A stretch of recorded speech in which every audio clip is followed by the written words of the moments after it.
The 2020 British Columbia general election was held on October 24, 2020, to elect members of the Legislative Assembly in the Canadian province of British Columbia.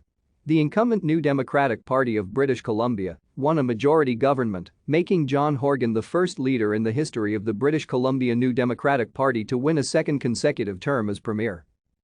Horgan called a snap election on September 21, 2020, the first early election in the province since the 1986 election. Horgan portrayed the call for an early election as required for stability given the fact that the BC NDP was governing with a minority of seats in the Legislative Assembly, but his decision was criticised by both the NDP's confidence and supply partner, the British Columbia Green Party, and the province's official opposition, the British Columbia Liberal Party, as opportunistic.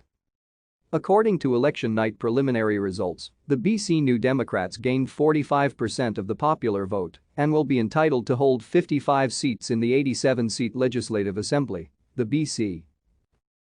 Thank you for watching.